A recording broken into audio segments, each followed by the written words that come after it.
Absolutely. Good evening. My name is Nigeria Chambers. I'm from Big Gold Belt Media. Josh, it's a pleasure to talk to you today. The new series Royale coming to Apple TV Plus March 20th. How you doing today? Good, Najee. How you doing? Good to see you. G- Good to see you too, Yeah. brother. Man, listen, just a iconic career. You played so many different characters. Your acting range is just impeccable. And to see you this far in your career still bring something new to the table, I have got to ask you, with so much joy in this character, truly somebody I would just love to hang around with in Douglas. Could you talk about just how special this role has been to you and being a part of this cast? Man, I can't think of a word for it, but man, there's so much talent in every direction you look. But talk to me about it. Well, I guess you'd be hanging out with a pretty dim-witted golden retriever puppy because that's how I kind of saw Douglas to say the least. He was God, he was so on paper, he's he's not the smartest bulb in the bright in the pack, and he has good intentions but always a bad outcome. Like everything about Yeah, him. I went back to my favorite reference for him was Kevin Kline in A Fish Called Wanda. Like that's just such an amazing performance where he's playing like this whole thing is like don't call me dumb, like there was yeah, this sense yeah, of like what I thought Douglas would have. This He's kind of again like a puppy dog who's just causing damage everywhere he goes, but has no awareness of it.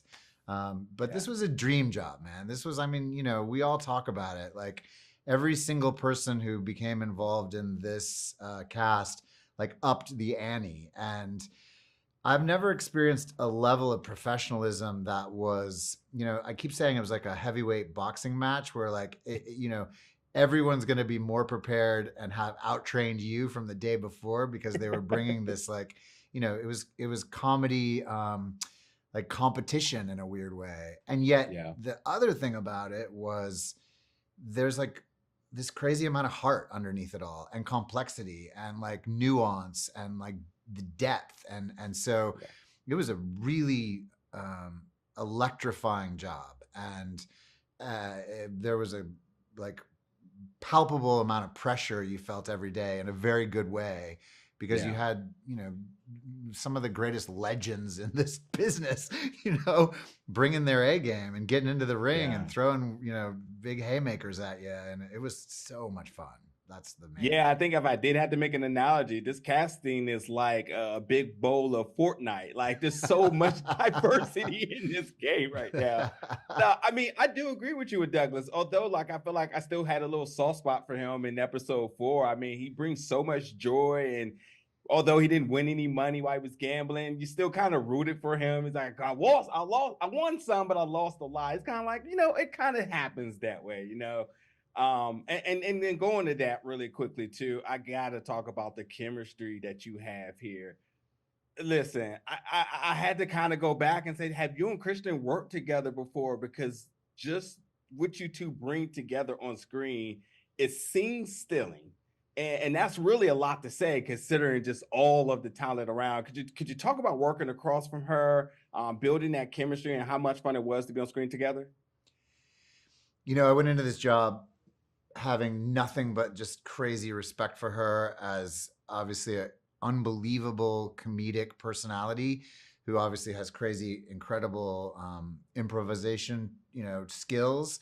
But the thing that I think people, it's not that people don't know this about Kristen, but that Kristen is a world class actor, and those don't necessarily go together. And I mean that in that her performances have such depth and heartbreak and pathos to them. Like even the characters that she created on Saturday Night Live, you cared about these complete freaks that she would create. And so to me, I went into it knowing that I had this like scene partner who was going to be um, playing at such a high level, and that she then the material was so heightened, but then that we had, I think, a relationship which is an unusual relationship to see on camera because they've been married for 20 years and they absolutely love each other. They're like a bad Bonnie, or like a comedy Bonnie and Clyde, right? I mean, they're Yeah. they're both pushing each other to some sort of higher level of idiocy in a way, and yet underneath it all is like I think this core of depth and of sadness in a way. I mean, she's an orphan, you know, she's a broken soul, and Douglas is too. It's just the difference is, I think Maxine has, you know, not that Douglas doesn't have a big heart. They both have big hearts. It's just that they've existed in the world in a way that they've been each other's protectors and saviors, but they're also outcasts, and they are, you know, again, kind of like sad ducks. Sad ducks on a pond where they're being shot at all the time, and they kind of like are asking for it. So it was again crazy fun, but also, man, every day you went into it knowing like she was going to come at you with a full force of brilliance, you know, and then you're doing scenes with Carol Burnett on top of it all where she's doing it silently. Like that was the other thing, man. It was like her silence was so powerful, and the choices that she was making from her eyes and just the way she would look at you. And oh man, it was just crazy fun. Yeah, great fun. Indeed. Josh, thank you so much for your time today, folks. Please check out Royale coming to Apple TV Plus March 20th. Hopefully we get to talk again very soon. And congratulations on this series. Thank you, man. I appreciate it. I